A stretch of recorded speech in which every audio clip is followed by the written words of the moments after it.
Hi there, welcome to Matt's Plot, and in this video we're going to look at how I plant my peas. Okay, so what will you need to grow your peas? Well, you're going to need something to grow them in, so you can either use modules or gutters. It's completely up to you, depends where you're putting them and how you want to grow them, but it's completely up to you. I wouldn't say one's easier than the other, so think about what would fit your plot where you're going to use them and pick one accordingly. I'm going to use gutters just because it's easy for me. I can slide them straight in. I've cut these just a little bit bigger, about an inch bigger than the raised beds they're going to go into, and it's nice and simple for me. What you'll also need is some compost. As everything this year, I'm using a 50-50 mix of Miracle Grow and Verve. I have riddled out the Verve to make sure that all the big lumps and everything else is out. You're then going to need your peas, obviously. For this I am using Greenhurst shaft. Never go wrong with these. These are from CK Hort, again off of eBay, no dramas at all. Some people pre-soak them, others don't. I don't pre-soak them just because I don't really find it makes a massive difference. They do come a little bit quicker, but I'm in no rush for these, so I'm quite happy to put them in dry. So what do we need to do to get started? As you can see, I've put about 1.5 inches of compost in the gutters, and I've just leveled it off so it's all nice and neat. Simply then all you're going to do is sprinkle your peas over the top. Some of the books will say you have to do them as like a 5, like you'd see on a dicer, here, here, here, here.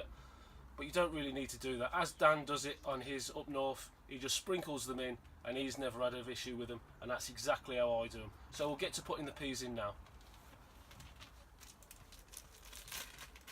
So straight from the pack, and all I'm doing is just sprinkling them down, making sure I've got a good covering. You can always come back over them. If you do drop any on the floor, just keep your eye on them so you don't get any random sprouts coming up. What you do want to make sure is that there's no gaps. Don't worry if they're clumped together, you just don't want any gaps. And again, exactly the same here, chuck them in. Don't have to be too neat or too precise on this. There is quite a lot here, I know, but I've done this for the last 2 years now and I've always had bumper harvests. Pea seeds are, you know, £1.50, couple of quid for loads of them, so don't be shy with them, get them in. So it's that simple. Peas are in. All we're going to do then is cover them with compost. So here's my mix.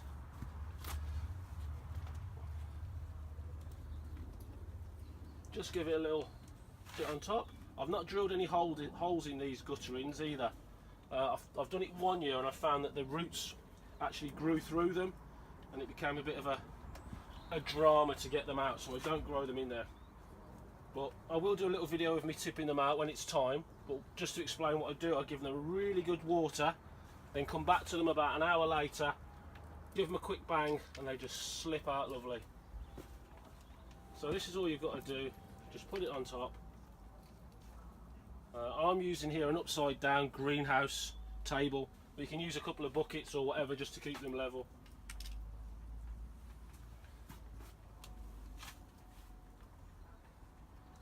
So there it is, nice and level, all sorted.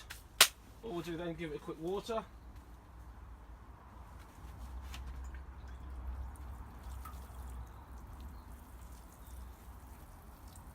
They are so easy to do these, that you can pretty much leave them alone. Just keep them moistened, and within a week you'll start to see the sprouts coming up. If you have any that start to push through the actual pea, you can see the pea coming up. Just get a little bit more compost and chuck on top. You can see there's been a couple brought out here. A little bit of compost on top, and we're sorted. All I'll do with these now is I'll leave these in the polytunnel until they're a good 4 or 5 inches high, and depending on the weather forecast I'll put them outside. If it's still looking a little bit dodgy, I'll keep them inside, but I'm not worried about these. These can stay in here till they're at least 6 to 8 inches high with no drama at all. The root's going to stay exactly as it is because I'm sliding it straight into the ground, so we've got absolutely no dramas with disturbance. That's as easy as it is, guys. As always, please like, subscribe and comment, and I'll speak to you all soon. Bye now.